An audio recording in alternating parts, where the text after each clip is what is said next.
2017 SSR Buccaneer Cafe Review.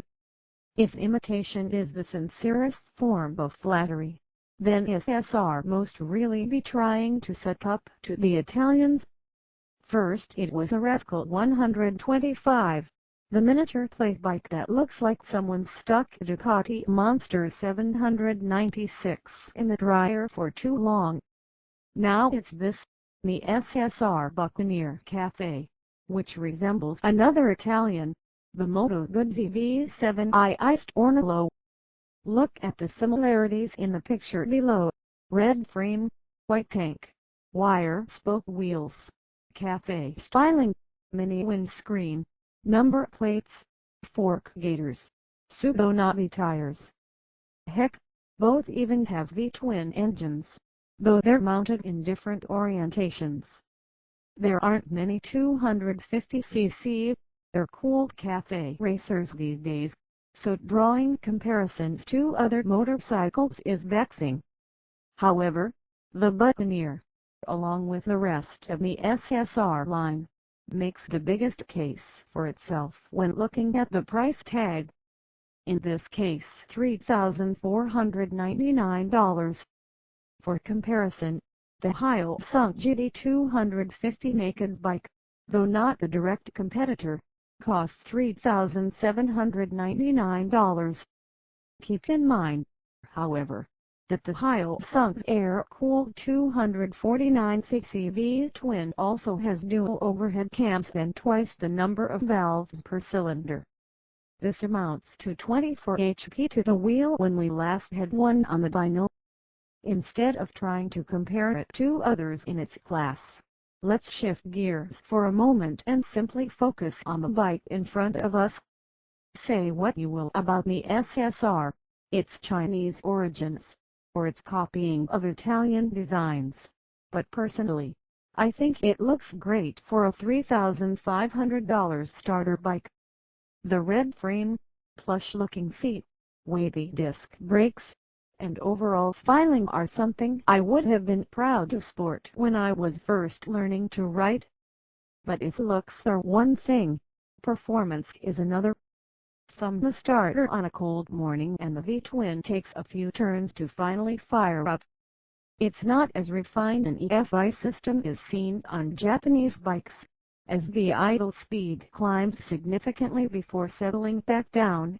But nonetheless it's a definite step up from carbs, as the system handles fuel enrichment on cold mornings all on its own. With only 17 horses at its disposal, the Buccaneer Cafe isn't a speed demon. But with a claimed weight of 316 lbs fully fueled to move around, the little SSR has no problems zipping away from traffic at a stoplight.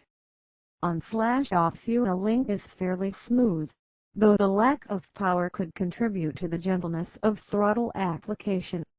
When riding around town, the SSR makes a fine companion, as its small and narrow dimensions let it get around the city with ease, and 17 HP is sufficient to get the job done.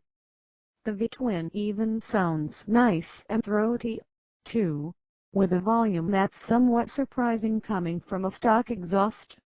Maybe best of all, people look at you when you ride this bike. Casual onlookers dig the styling, while other riders are wondering what the hell it is.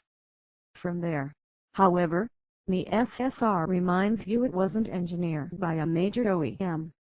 The tachometer needle shakes and vibrates wildly as the revs pick up and travels through its sweep.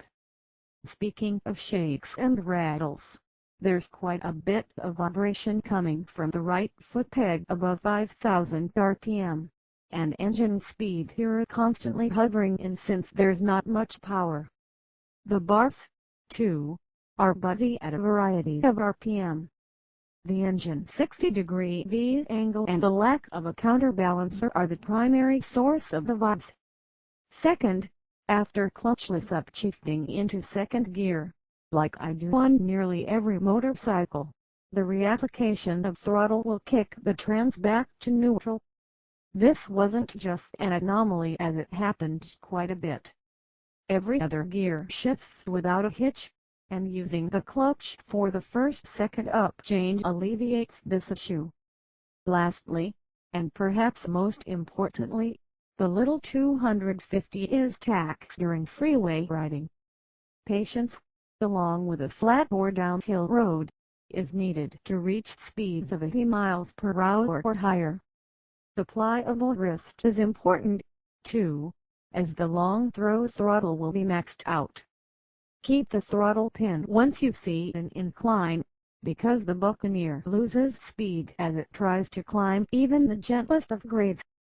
Pinned in top gear fifth, I saw speeds drop from 83 miles per hour down to 71 miles per hour on a stretch of road I never realized until then was uphill. At 31 inches, the seat height is slightly on the taller side for a 250 class motorcycle, though the slim midsection makes it relatively easy to put feet on the ground. Apart from the shaky touch needle, the rest of the gauge cluster consists of digital speedometer, fuel gauge, odometer, a single trip meter, and gear position indicator. The font is a little on the small side, but the rider adjusts after a few miles. All of this is a roundabout way of saying that, unless you're dying to have a 250cc cafe-style 2017 motorcycle for less than $4,000 out the door, the Buccaneer Cafe is too compromised to be a rider's sole bike in the garage. We'd be tempted to save up extra cash and buy something more refined. Thank you for watching this video. See you next time. Bye bye.